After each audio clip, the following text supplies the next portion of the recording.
So ethics is really about surfacing all of the unconscious. I mean, I go back to the words of Socrates, and as I often say, I feel contractually obligated to mention Socrates at least once in every conversation I have about ethics, where Socrates said the unexamined life is not worth living. Ethics is about that examined life. We feel that empathy, we want to give, and we reflect and say, how can I do that in the most effective way possible? That's ethics.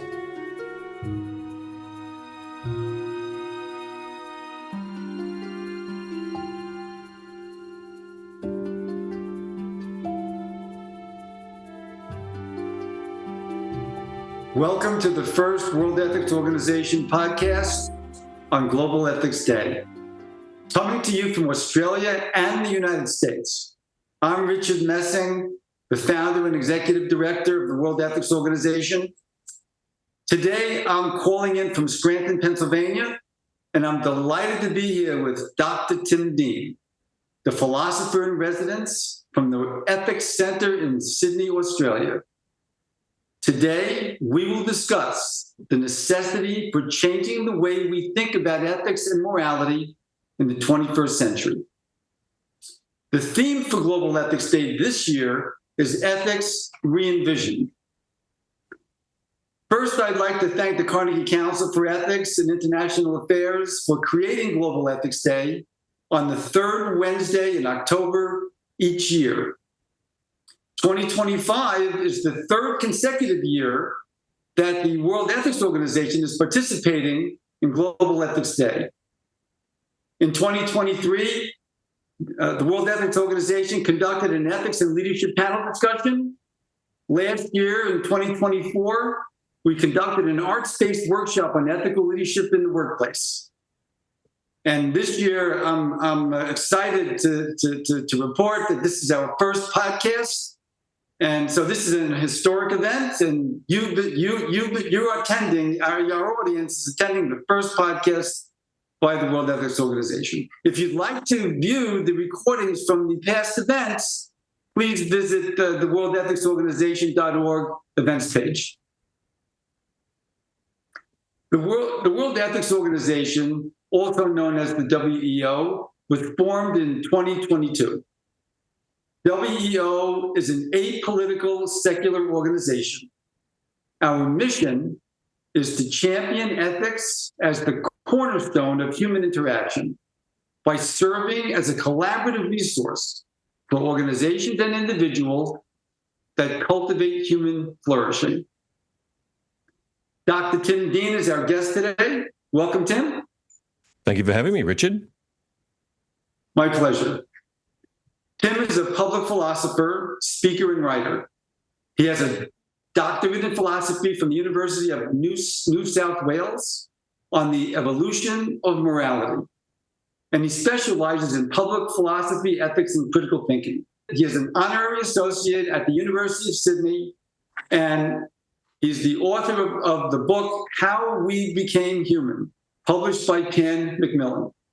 He is also an experienced science writer and editor, and has worked for outlets such as The Conversation and edited magazines including Cosmos and Australian Life Scientist. He is the recipient of the Australasian Association of Philosophy Media Professionals Award for his work on philosophy in the public sphere. We are very fortunate to have Tim Dean here today. Dean, thank you for joining us today. Tim, before we get into our discussion, please give our audience a brief overview of the Ethics Center and why you decided to specialize in ethics and morality as a philosopher. Yeah, good question. Yeah, thank you, Richard, for having me on here. The Ethics Center is, as far as we know, a unique organization globally. We are a not-for-profit, and our mission statement is quite simple. It is simply to bring ethics to the center of everyday life. And we do that in Australia in a number of different ways. We do a lot of consulting with businesses. We do workshops to improve ethical literacy in business, in government. We do culture reviews. We look at particular organizations and find areas of ethical, shortcomings and try to reinforce those areas. We consult for government, for the military, but we also do a lot of public outreach as well. We run a big event every couple of years called the Festival of Dangerous Ideas, where we present new and provocative perspectives on the world to people. We also run a program that perhaps we'll talk a bit more about at some point in this conversation called Primary Ethics, where we teach ethics in primary school. So that's children aged between about 6 and 12. And we also do a lot of media outreach. Really, we try to connect in as many different ways as possible. So just one other example that I can mention that, as far as I know, is also unique is we run a service called Ethicall, where anybody can call and book a counselor to have a conversation about an ethical dilemma that they are facing in their personal or professional life. And the counselors are trained not to give an answer, but to help the caller think through the ethical dimensions of whatever problem they are facing and help them to make a better decision. So we run a lot of different programs, and I'm very fortunate to be the resident philosopher here at the Ethics Center. So I'm able to range across all of the different departments and contribute to all the different things that we do. Fantastic. So I became an advocate member of the Ethics Center, I think about 2 years ago. And so I've been participating in their monthly gatherings. So I met Tim, probably a year and a half ago and got to know him. So I don't think there is an organization worldwide that is as interesting and creative. And I think the Ethics Center has been around for 30 years now. Isn't that right, Tim? Yeah, it has been for probably a little bit over 30 years now. It was started by an Australian philosopher, Dr. Simon Longstaff, who is still the executive director. Yeah, so I highly recommend that to our audience to check out the Ethics Center. I am curious, Tim, to what extent does the Ethics Center reach out beyond Australia? Because my understanding is that your primary focus is the entire country of Australia, in the government of Australia, the education sector, the business sector. Are you also starting to branch out beyond Australia? Look, we don't push our work deliberately outside of Australia, but we are contacted by people primarily in the Asia-Pacific region, but also in Europe and the United States and elsewhere to advise on particular things. We're sometimes invited to attend conferences to discuss emerging issues. Like recently, Simon Longstaff attended a conference in the United States to deal with the emerging impacts of artificial intelligence. But we primarily focus our efforts on Australia, but we are in conversation with some other organizations as well and trying to share some resources to empower them to do similar kinds of work to what we do. So, Tim, most people never studied ethics, and people have different notions about what ethics is. So let's spend a few minutes defining ethics so that we are using the same term, so we're using the term ethics the same way. So from your perspective, what is ethics ultimately about? Look, and it's a really good question because, as you said, there are a lot of different perspectives on this. And for example, philosophers use the words ethics and morality often interchangeably. But I do have a particular perspective on ethics, and the Ethics Center has particular language that we use because we feel that a part of the service that we can provide is providing shared language so that people can connect and engage, understanding what each other is saying and not talking past each other. So as you mentioned, my PhD was in the evolution of morality. So I take a perspective where I look at us as a social species and how we went from, a few million years ago from being a fairly antisocial species of ape to being the quite incredible moral species that we are today. And I look at it through that lens to see that there are a few different phases that our species has gone through to arrive at this end point of what we call ethics. So the way I think about it is that first stage is that we have evolved moral instincts. We have, because we are social creatures, we are naturally pro-social. Now, that means that we have a tendency to feel empathy when we see somebody else suffer. We are very acutely aware of things like reciprocity. If we help somebody, we expect them to help us in return. We feel things like outrage when somebody does something wrong. Now, these are quite primitive moral emotions that have been with our species for perhaps hundreds of thousands of years. And you see elements of that in certain other species as well, like chimps and bonobos. But what is really special about humans is more recently we have morality. And the way I define morality is that is more about the cultural aspect, the norms, the expectations, the training that we get through our upbringing, through our family, our culture, our religion, whatever that might be, that teaches us the kinds of behaviors that we ought to exhibit in our social kinds of contexts. And what happens is we absorb this moral dimension from a very young age to the point where we just see the world through a moral lens. We see something in the world and we either approve of it or we disapprove. We get outraged, we praise. This is automatic. A lot of this is happening at the unconscious level. Now, because of that, it can also be prone to a bunch of different biases that we have. So on that moral level, for example, we also tend to be focused on our in-group. We tend to care more about what happens to them and care a bit less, have less empathy for people in out groups. So there's a little bit of baggage that we bring with that, as well as on the cultural dimension. Over time, different cultures figure out solutions to social problems. How do we prevent people hurting each other? How do we prevent cheating and free riding? And different cultures develop different solutions to that.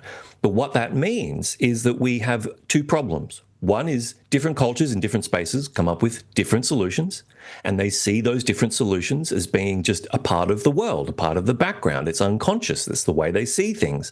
And there can be conflict with that diversity. The other problem is that we get, I guess, what you could call cultural lag. We might innovate some solutions to social problems that occurred when we were living in small villages, and we drop our species into these giant multicultural, cosmopolitan, large cultures and cities. And some of those old solutions don't work in this new world anymore. And that's what my book was about. And then we come to the final stage, which is ethics. Now, ethics is a much more recent invention. It's only, in inverted commas, 2,500 years old. And ethics, the way we see ethics, is the reflective study of morality and the reflective study of how we ought to behave and the reasons that we bring to bear to justify our actions.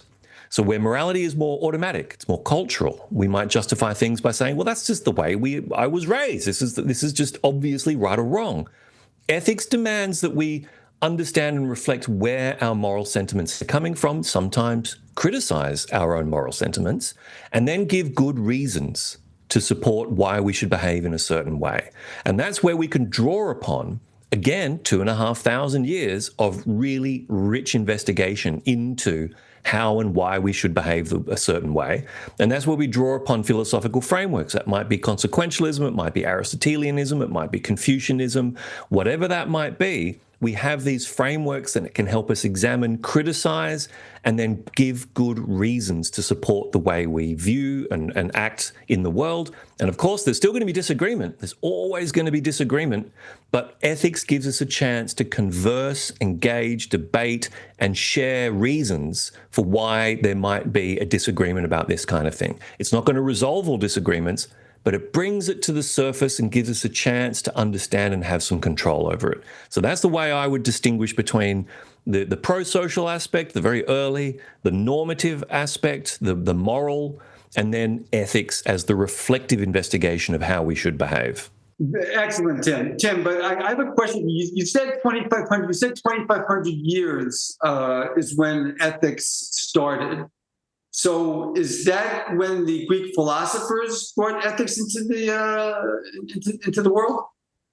Well, look, yeah, it's not a precise date. I'm thinking of the beginnings as with the Greek philosophers, but not just the Greek philosophers, because fascinatingly, around 500 BCE, there were multiple different ethical traditions emerging. There was the Greek tradition with people like Socrates and Plato. There was the Indian tradition with Siddhartha Gautama, the Buddha. And there was also the Chinese tradition with people like Zhuangzi and Confucius. And so, interestingly, there were multiple cultures reaching a stage where they needed to reflect on and understand things. But of course, humans have been talking and reflecting about these things for a lot longer.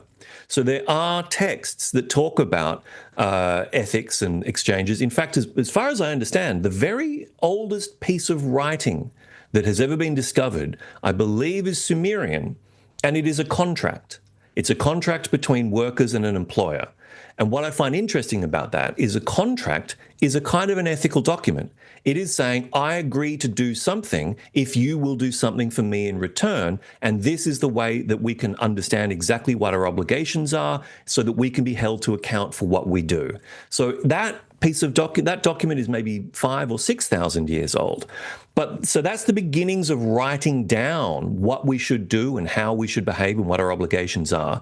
Now, I perhaps somewhat arbitrarily peg it to about 2,500 years ago because that's where the philosophical entered the picture. And the philosophical perspective on ethics was not just writing things down, but really questioning and challenging and saying, is this the right way to make a contract? Now, I'm completely open to others presenting different dates and different answers for why ethics might have emerged sooner or later than that. But I think it's good just to remember that it is at least a couple of thousand years old. It's been with us for quite a long time. Just out of curiosity, did you ever look into the Jewish tradition, the Jewish ethical tradition at all? The reason I'm asking is because that tradition started 3,500 years ago, and the Talmud, which is the document that most traditional religious Jewish people study on a regular basis, contains tens of thousands of ethical laws of behavior. And so, I think that started earlier than 2,500 years. Look, you're absolutely right. Religion has been a very significant force in promoting ethics, because what religions do functionally is that they bring a community together. They give shared values. They give a shared perspective on the world. They give a picture of the expectations that are placed upon the followers of that religion, that you are expected to behave in a certain way. So religion certainly has for a very long time served a kind of a moral and ethical function. Now, I'm vaguely familiar with a lot of different religions, but not deeply within any one particular religion. I look at it more from a kind of a social anthropological perspective rather than from a religious perspective. But I see a lot of similarity in lots of religions helping people to understand and navigate the world. And I think one thing that stands out from the Jewish tradition for me is there is a level of self-criticism and self-reflection in the Jewish tradition to question and wonder and answer and converse and engage. And I think that's all very, very healthy when it comes to engaging with ethical questions.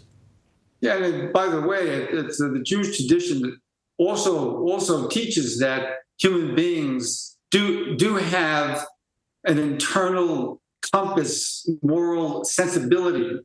As a matter of fact, you're not even allowed to learn Torah, which is the Jewish Bible, unless you've already have established a certain level of ethical understanding.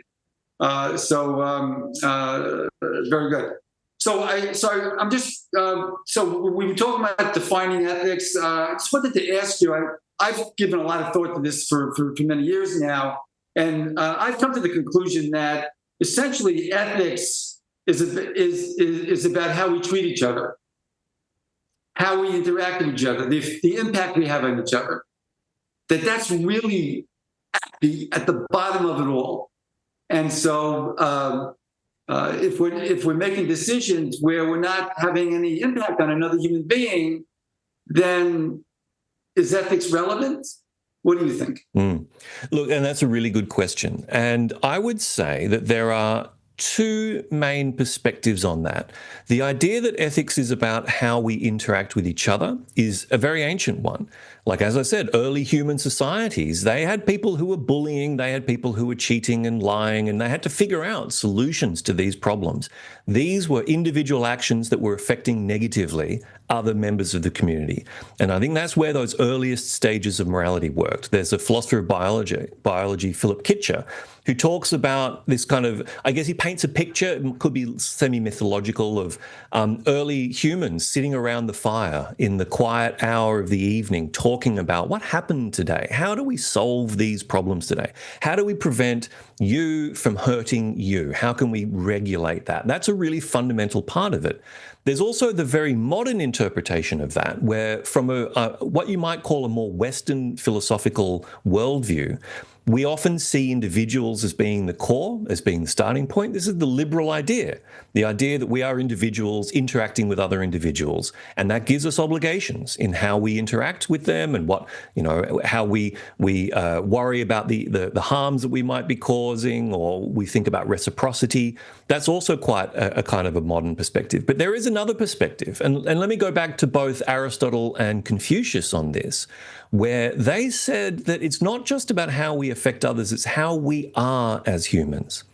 So Aristotle spoke about ethics, not just about being a good person to others, but being a good person to yourself that would lead to living a better life. Now, I like drawing on both of these traditions, both of these perspectives on ethics, because sometimes ethics can be seen as moralizing, as imposing my views upon you. It's about, hey, you're not allowed to do this. Sometimes I talk about it as like ethics being the fun police. People don't like being told what and what not to do.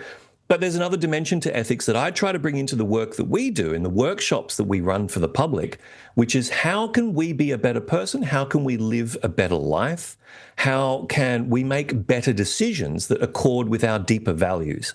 So if I was moored on a desert island just by myself, that aspect of ethics, which is about how I impact others, is not as relevant. It may be not relevant at all. But I still think that Aristotelian or the Confucian dimension of ethics about how can I be a good person and make good decisions and live a better life, I think that is always relevant no matter where we are.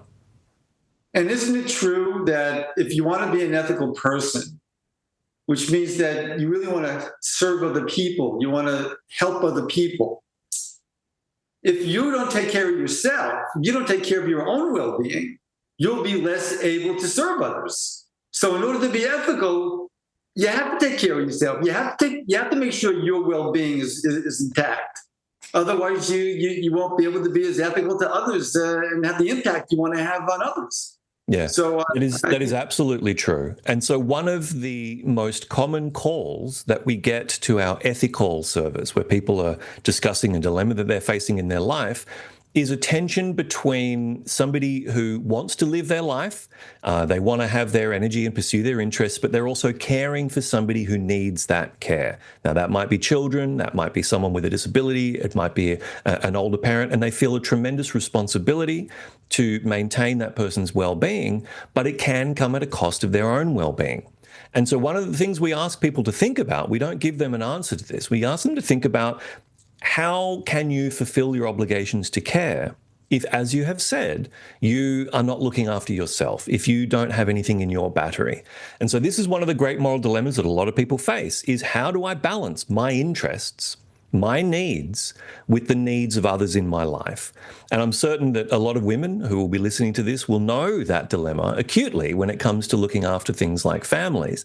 And these are one of the things that are individual and social and cultural that we need to think about and discuss. But you're absolutely right. I think we need to we all have a kind of an energy budget, but we may also have a bit of an ethical budget. We only have so much energy that we can devote to different ethical causes. And I think one of the challenges that a lot of people face today is because we live in a globalized world, we engage with news from all around the world, which means we engage with tragedy and moral failing all around the world. And it can be very easy to get caught up in that. And then we can expend our limited energy and our limited moral budget by trying to do something about these things that we may have little or no control over. And that might expend our budget, which means that we are not spending it where we can make an effect in our families, in our relationships, in our communities, in our homes, our neighborhoods, our own country. So these are tough decisions. I don't think there's any one right answer to that, but it's something that ethics encourages us to reflect on and be mindful of. Where do I think I can spend my energy and my limited moral battery the best? Well, no question about it. Everyone has limited resources, so one has to be able to manage their own resources appropriately. In the United States, there's a severe chronic burnout problem here in the United States. Do you have that in Australia? Burnout? Yes, we do. We do. Certainly, in particularly in certain professions such as healthcare and education. But from what I understand, it is not quite as dramatic as it is in the United States, because we have a perhaps slightly less intense work culture. And we also have more holidays and things like that. So there's more built-in structure for people to wind down. But we certainly do experience burnout, and it is a problem. We talk about, for example, moral injury, moral burnout, where people have experienced terrible things and they just don't have the time and the energy to deal with those things. And it can all cascade from there. What I'm finding here in the U.S. is that I meet a lot of people who are interested in giving. They're givers. They like to give. They like to help. They like to serve. But what happens is they neglect taking care of themselves, and they also have a problem saying no to people. Mm. So people constantly ask, and other people get the hint that this is a giving person, this is a generous person. They can get a lot out of this person. So you can't say no to people; you're going to burn out. And so I'm finding this is very prevalent here in the United States. And so I think I often advise people that you have to be able to say no to people. If you can't say no, you're not free. Yeah. Look, and I think there's a really interesting thing to connect back to what I was talking about with morality and ethics. It's from a moral perspective. We often care a great deal about the people in our lives. We feel empathy, and that motivates us to help them and expend our energy to support them. But that might not necessarily be at, the benefit of everybody. We might be burning out ourselves. We might not be able to help other people. An ethical perspective encourages us to reflect and say, yes, I feel empathy. Yes, I want to be able to give as much as I possibly can. But ethics says, well, how should I balance that with other interests? It surfaces these things so that we realize that empathy is one part of the picture, but there are also things like rights, obligations. There's also things like if I have a limited amount of energy that I can spend to make the world a better place, what are my values? What are the things that I want to promote? How can I make sure I spend that energy to promote those values as effectively as possible? Where rather than, for example, spending all of my energy on a cause that may not be making a significant beneficial difference in the world. So ethics is really about surfacing all of the unconscious. I mean, I go back to the words of Socrates, and as I often say, I feel contractually obligated to mention Socrates at least once in every conversation I have about ethics, where Socrates said the unexamined life is not worth living. Ethics is about that examined life. We feel that empathy, we want to give, and we reflect and say, how can I do that in the most effective way possible? That's ethics. Very nice. Is it possible for non-humans to be ethical? Or some people think that their dog is ethical. Is that possible? Well, look, using the framework and the language that I've used, I would say that animals can be pro-social. So animals can be inclined to do things to help others, to be supportive, to have friendships, to have relationships, to care, to be altruistic. All of those things are possible, but that would be what I would call a kind of proto-moral. That's like the very early stages of, caring for others. What animals, as far as I know, can't do is reflect on the norms to say, I'm expected to behave in a certain way in this environment, and I feel as though that is the right kind of way I should behave, and animals aren't able to reflect and criticize. So, for example, dogs and chimpanzees and things do express positive behavior towards others, but sometimes that can also be toxic, or it can be, unhelpful, and they're unable to reflect and criticize their behavior. So where they have an instinctive compulsion to be pro-social sometimes, they don't have the ability to redirect their behavior, because also not only are animals sometimes pro-social, they can also be very selfish as well. They can be very destructive as well.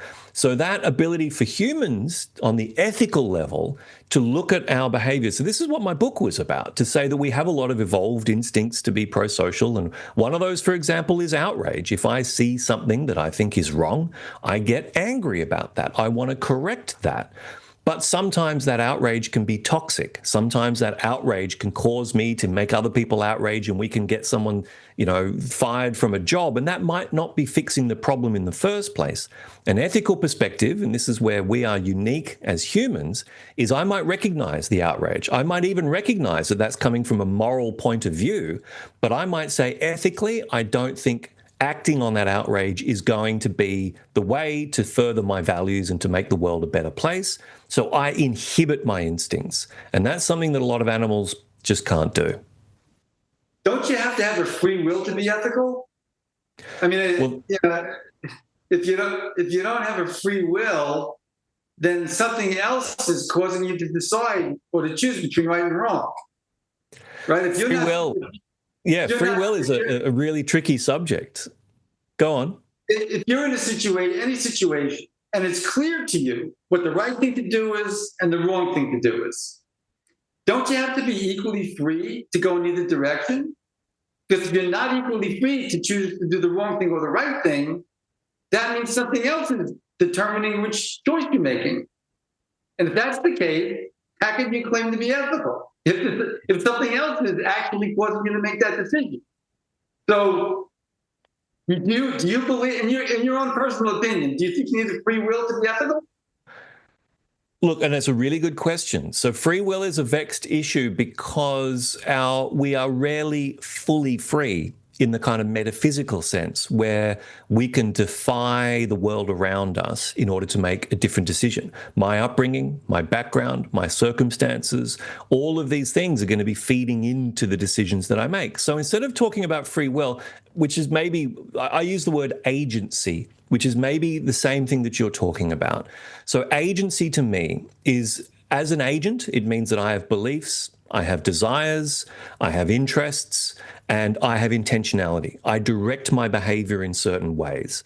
And that agency is not necessarily always fully explored. Like, we might be constrained in our choices. We can't do everything that we want to do, so we only have a limited range. But we have to take responsibility and act as much as we can within that limited range. And as you said, if there's a right thing to do and a wrong thing to do, then that agency means that I need to be able to reflect on that and understand that. And we can understand when people have diminished agency. There might be mental health issues, there might be circumstances. There are philosophical thought experiments like, if someone holds a gun to your head, would you do something that you know is immoral? And we would often want to say that we would forgive someone for doing something immoral in that situation because they lacked agency. So what we want to do with ethics is we want to maximize agency. We want to help people to, really understand what's making them tick. So like you said, if there's a right decision and a good thing and a bad thing, someone might not recognize the difference between those two things. Someone might not have the moral imagination to see that there's not just a bad option, but there are some better options. Someone might not realize that there are going to be compromises and trade-offs in the decisions that they make. A true moral dilemma tends to not have one single decision that's going to be great in every circumstance. So agency is about exploiting our ability to understand, reflect, sit back, try to manage the environment as much as we can and give ourselves as many choices as possible. And a big part of that is when we maximize agency, we also want to maximize responsibility and accountability. So one thing is it's hard to hold people responsible for things where they don't have agency. So instead of just giving up on that, what we want to do is maximize their agency. We want to make sure that disadvantage and poverty, and we want to give them the best education so that they can then explore that moral space as fully fledged moral agents. Now, maybe that's the same thing as free will. It might just be a terminological difference, but that's the way I think about it. Yeah, this is, we could spend 2 hours talking about this another time today, but I'd love to spend more time with you on this particular topic. So what I'd like to do is shift gears a little bit. And so historically, the human condition has been chronically unethical for thousands of years. Despite the ethics developed by the great Greek philosophers, despite the ethics that came down with the Bible, despite the truth-seeking mission of modern science, the human condition continues to be chronically unethical. We can send men to the moon, we can send robots to Mars, but for some strange reason, we struggle trying to live with each other successfully. This mystery has haunted mankind since the beginning of recorded history. So, Tim, why do you think mankind has been so unable to solve this chronic human problem? Yeah, that's a big question. I can only attempt a beginning of an answer. My first response would be it is because living together as humans with different interests and desires, different backgrounds, perspectives, and cultures is an incredibly difficult problem. Arguably the most difficult problem of them all. Like, I've worked with a lot of different organizations solving a lot of problems in the world, some that seem intractable, and I'm amazed by how many solutions they have to the material kinds of problems that we face in the world. But the one most difficult, intractable problem is what you're talking about. How do we get along? And that's because we do have these differences in perspective, but psychologically, I think it's really important to remember that when we think something is right or wrong, we project that onto the world. The Scottish philosopher David Hume talked about moral projectivism. If I see something as right, I just see the world in the moral colors of right and wrong. And what it's as difficult for me to see the world in your moral colors as it is difficult for me to see the world of someone who is colorblind. It just fundamentally looks different. And that is a very difficult problem to overcome because the way I see the world seems so intuitively obvious to me that when somebody sees it differently and expresses a different view, my inclination is not to accept that and say, oh, okay, that's interesting. But my inclination and many other people's inclination is to say, well, there must be something wrong with you to see things differently. So that is a kind of a structural problem in the way that we have to manage different moral perspectives. The other thing that is the big challenge is that different people and different groups have different interests that often conflict. And we have a tendency to want to promote the interests of me and my group, even at the expense of the interests of others and other groups. And it takes an enormous leap, and a tremendously enormous leap of moral imagination to be able to give up a little of what I have and what I care about in order to accommodate what others care about. And arguably, one of the great triumphs of the last millennium is the rise of philosophical liberalism, where what philosophical liberalism says is that we must assume difference as a starting point. We must assume that there are different ways of seeing the world and different ways of living, and we must refrain from absolute judgments about those perspectives and ways of living, and instead accommodate and tolerate. Now, we don't accommodate everything and tolerate everything. We do have boundaries because there are some values that inform that liberal program in the first place, that we want people to live a good life and that we assume that everyone's individual moral worth is equal. We don't dehumanize and diminish the moral value of some people over others. And if you take those assumptions, you can then eliminate certain moral perspectives that you think are contradictory to the liberal program. But within that liberal program, look at what it has accomplished. Despite the enormous challenges and troubles that the world faces today, the fact still remains that we live in a giant multicultural, cosmopolitan world where people from different perspectives, different moralities, different cultures, different religions can interact with relative peace. Now, despite the conflicts that we see today, which are horrific, they are by scale a lot lower than at any other time in history. And that is because we have learnt how to some degree, tolerate others. If you cast your mind back, if you imagine what it might be like living in a small scale society maybe 5,000 years ago, everyone in your society were allies and friends. Everyone in a different culture, even a different tribe, maybe just over the other hill, might be seen with suspicion. There may be violence when these groups interact. Now we are able to fly around the world and wander the streets and generally live in harmony. That is a triumph. But it still remains that these persistent problems continue, such as the difficulty in managing diversity, multiculturalism, moral conflict, conflicts of interest. And I think those are inherent to the human condition as well. We can only hope to improve our kind of ethical literacy, improve people's living conditions. If people are feeling insecure or unsafe, they are more likely to shrink their moral worldview and become more parochial and more hostile to outsiders. So there's a material aspect to it as well. But I think ethics has actually done a lot of good, and it's still got a long way to go.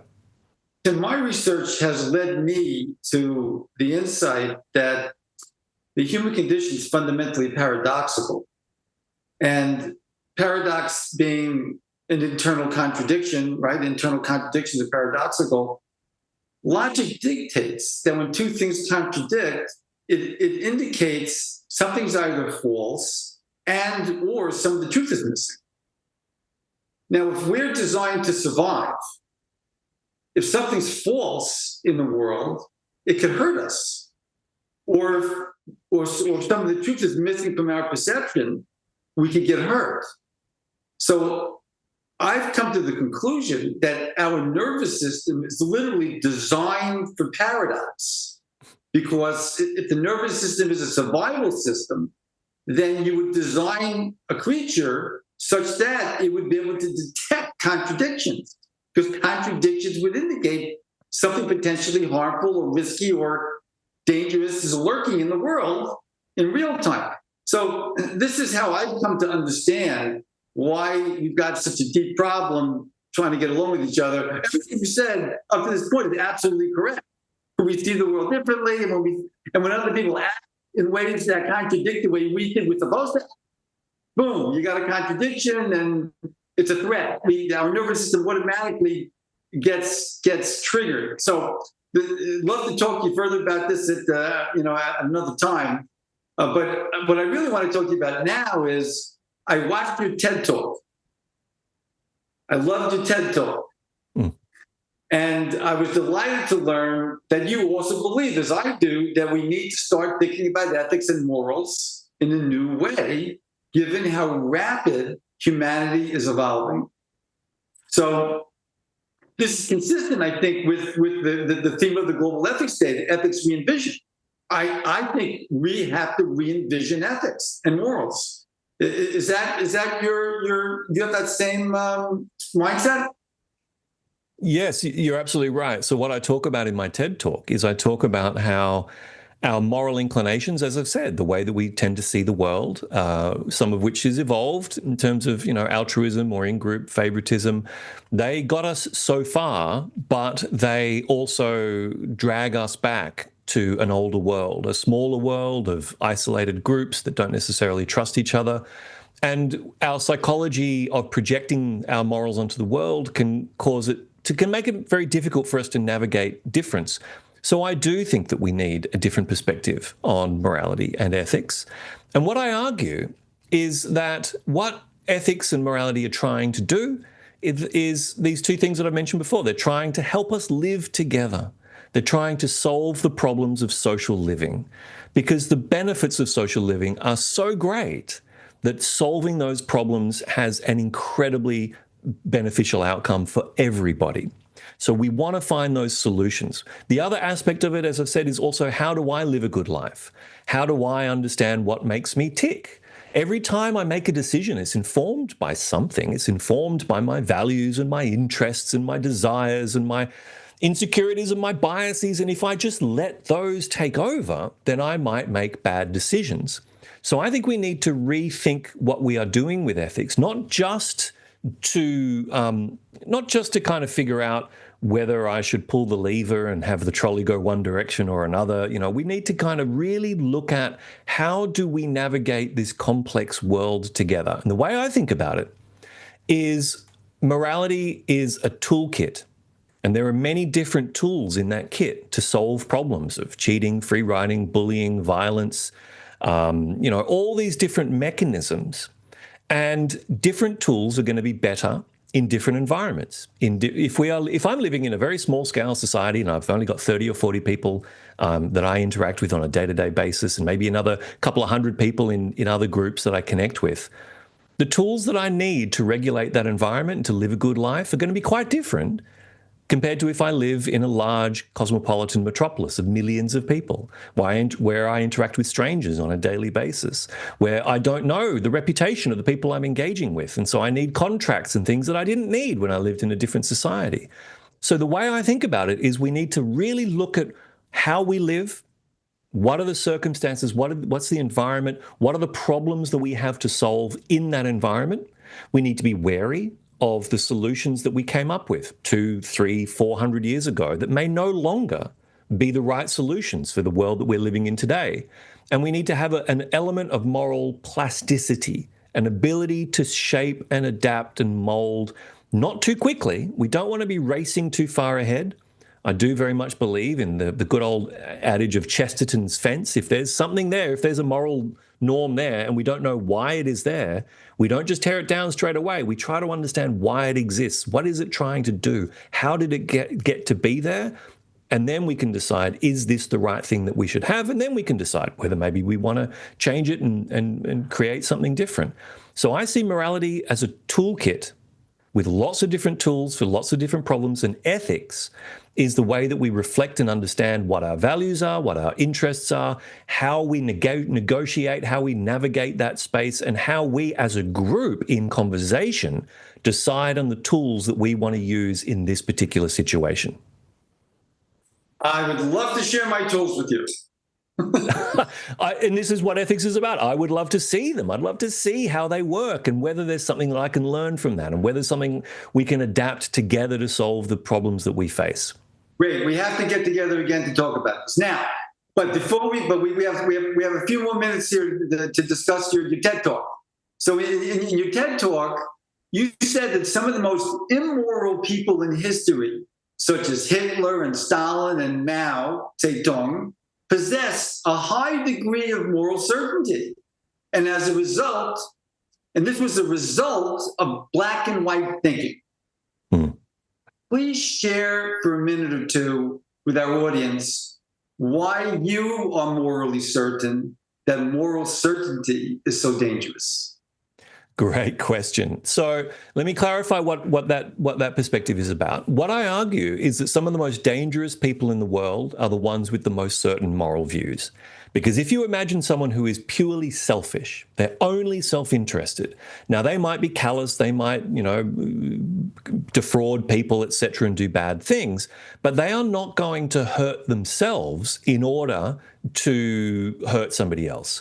Somebody with a very strong moral outrage, with absolute moral certainty, this kind of Manichaean black and white view of the world, they might be willing to make the ultimate sacrifice. They will go to great lengths to harm those who they feel are wrongdoers, and they may even take the ultimate sacrifice of taking their own life in order to harm others as well. So moral certainty can actually be dangerous. So what I encourage, as I've said, seeing morality as a toolkit means that we need to give up on certainty. I sometimes call philosophy the antidote to certainty, because the deeper you look into any question, the more that you find difficulties in finding a single, clear, straightforward answer. Now, to get to your question, how can I be certain that certainty is problematic? Well, the way I avoid a paradox there or a contradiction there is I'm making a second-order claim about a first-order truth. So I am second-order certain that first-order certainty is right. Now, you can do the same thing in epistemology. Classic questions around skepticism, like there are no facts. There's no way that I can prove anything with absolute certainty in the kind of Descartes sense of absolute truth. But there seems to be a truth that there's no truth. But that's not a contradiction because you're making a second-order claim about first-order truth. And so I would say that's the same with certainty. I call that a paradox. Well, it's only a paradox if it exists at the same level, because then you've got a contradiction. So you've got a second order. The second order is talking about the first order. I understand. Yeah. I understand. So from my perspective, the human condition of uncertainty is a first principle. So I definitely agree that when a person is 100% certain that they are right, this is a red flag that they are closed-minded to the truth. My question is moral certainty always bad? Or can moral certainty sometimes be good? It's a good question. I would say moral conviction is good, but I would say moral certainty is bad. So, I have an example. Sure, go ahead. Let's take the example of the binary, because when you talk black and white thinking, that's a binary. Are you saying that binaries in general are problematic? Or not? Is that part of the problem here? The binaries. The reason I'm asking is because there's a binary. There's a very common binary called that there are only two genders, male and female. Is that black and white thinking? Is that an example of black and white thinking? So binaries are not bad in general. They are bad when their application is imposed upon something that is not binary. So this is where if the world is more complex, then if you impose a binary on things, then you might eliminate that complexity and end up oversimplifying it. So the issue with gender is very complicated because when it comes to gender, we're not even entirely clear on what it is that we are talking about. Some people talk about gender as being an embodied experience of an association with particular kind of sexual traits. Some people see gender as a set of social norms that are imposed upon people who have particular sexual traits. So there can be differences in the way that we see those things as being one or the other. So if we were if the world is complex in that way, if there's maybe a range of different perspectives, so let's take gender can be interpreted in different ways in different cultures. If we then ignore that complexity and project just a single binary on that and assume that it's good and done, then we may neglect a lot of the kind of complexity that might end up being relevant to moral thinking. Now, I don't have an answer to whether there are two or more genders. That's a very complicated question, but I would be wary of being certain, given how complicated it is, of putting forward an answer and saying that I'm certain about that answer now.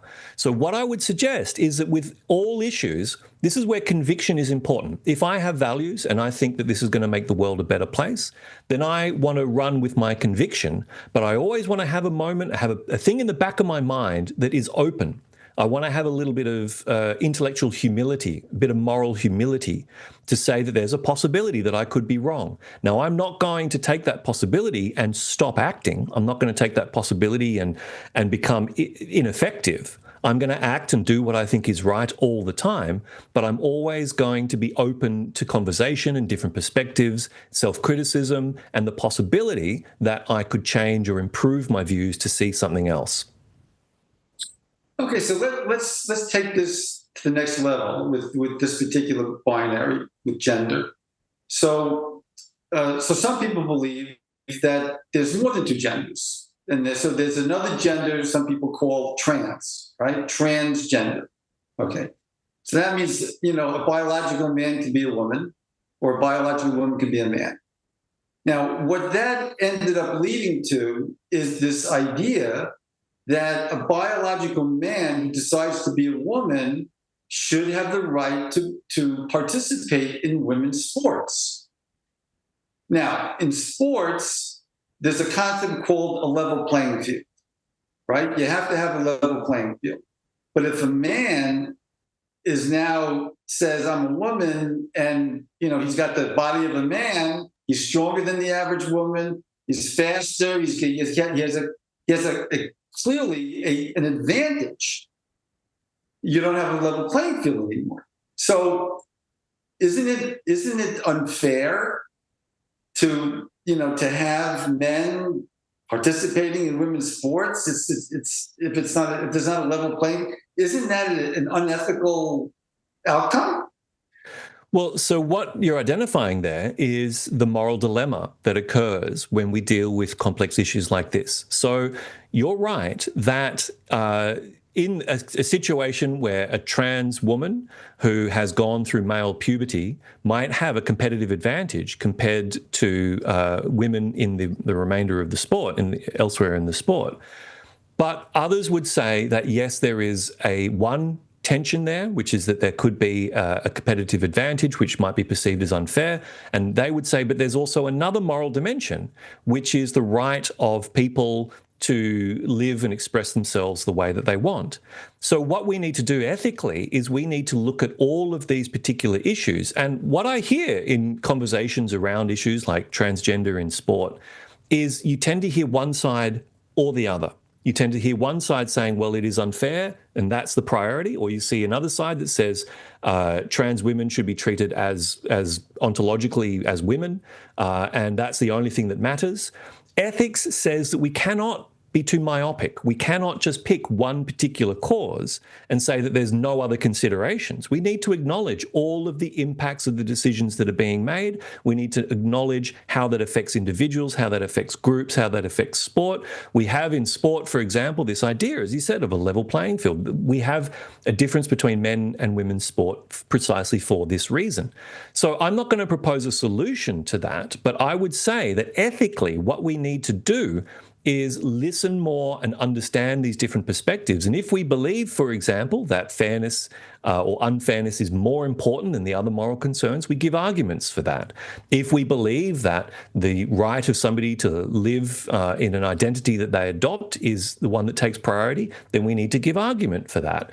And that is how the ethical project kind of proceeds. Now, I see a lot of failing in the conversations around these kinds of issues because people pick a particular subject or a particular argument, and they are not interested in engaging in that more complex conversation. I can understand a lot of sociological, psychological reasons why that is the case, but the ethics, I think, requires us to engage in difficult conversations like this and listen to perspectives and give good arguments to support why we think our perspective is the right one. I see. I thought this was an ironclad case where binary was actually a moral certainty about a binary actually was the opposite of dangerous. It actually prevents danger. Because if you have women participating in men who are participating in women's sports, that's dangerous for the women because the women can get hurt. And this has actually been proven. I mean, this has just been cases where women got really hurt because men were playing in the sport. And so I thought this was a really great case for the upside of moral certainty. Well, everything's always more complicated than it looks, particularly when you're talking to a philosopher. That's for sure. Okay. So, this is perfect timing. So, let's see. So I really appreciate that you spent this time with us, Tim. It's been a privilege for me.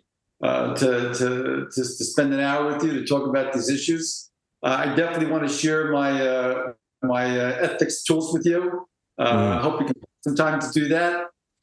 Thank you so much for being with us with the World Ethics Organization on Global Ethics Day. And is there anything else that you would like to share before we go? Well, first of all, thank you so much for inviting me on to have this conversation. It's always wonderful talking to you, Richard. And I'm really grateful for the opportunity to talk about ethics and spread the word about the work that we do at the Ethics Centre and encourage people to reflect. Look, the only last word that I would have is that one thing I often say is, why is ethics relevant? Well, I think every time we make a decision, as I said, we're informed by something, we're informed by our interests and our values and, the things that we like and don't like. But how often are we able to write down in a list all of those values, all of those things in the world that I think are good, all those principles that constrain my behavior, and I understand how they interact and ensure that my decision is going in the right direction? We're already making moral decisions all of the time. And the question is not whether we should engage with ethics, because we're already kind of doing it. The question is, are we doing it well? And if we can look at ethics as a toolkit for us to better understand how we behave and how we make decisions, and better understand how we can align our decisions with our vision of a better world and our vision of what it means to live a good life, then really we all benefit from that, ourselves individually and everybody in the world. So I'd say ethics is already all around us, and I invite anybody to have some self-reflection and engage with some of the tools of ethics to live a better life and make a better world. Just a last note, one of the objectives of the World Ethics Organization is to actually bring ethics explicitly into the mainstream of social discourse, so that people are actually thinking about ethics, talking about ethics, and asking themselves when they make a decision, are we doing the most ethical thing possible given the circumstances? Do you think that this is actually a critical thing that needs to happen? You talk about re-envisioning ethics. I believe that we need to actually bring ethics into the world proactively, so that people are actually thinking and talking about it, and it's not just something that we're doing unconsciously. It's nice that we're ethical unconsciously, but I don't think the world is going to improve unless we explicitly start talking and thinking and interacting about ethics itself. What do you think about that? Look, I completely agree. I think if you go and watch the news, you listen to some talking heads, you go onto social media, you sit down at a cafe and you overhear a conversation, people are already talking about this stuff. They're already talking about, oh, I didn't like this and I can't believe they did that and that's outrageous and this person should be put in jail. They're already making moral judgments. But as you say, are they doing it well? I think having those conversations, it's already happening on the moral level, bringing the ethical into that. Everyone's already in the thick of it. Give people better tools to be able to talk and have shared language and understanding of the frameworks that we can use to balance up different priorities and interests. That is only going to help people have the conversations they're already having better. And that, I think, is essential to having a better world. We are at a global world of relative abundance in a lot of different countries precisely because we have solved a lot of the moral problems of social living, and we have found a way to live together in these large groups. We are always in tension. There's always challenges when we live in large groups. We continue to need ethics in order to solve those problems and make the world a better place. If we do not do that, we risk slipping back into a different kind of world, a smaller, more hostile, more parochial world, and that is going to be bad for everyone. So ethics, I think, is absolutely essential. It's humanity's superpower. We need to really lean into it, not run away from it. Totally agree with you, and I want to collaborate with you to see how together we can make that happen as quickly as possible. Absolutely, I would love to. Thank you so much, Richard, for the offer. Thank you, and for those in our audience, thank you very much for joining us for this hour. Super appreciate your interest in this topic. It takes a certain kind of person to spend time to think about ethics and to want to learn about ethics and to want to take ethics into their own sphere of influence, to improve their own sphere of influence more ethically. So thank you very much for being that kind of person.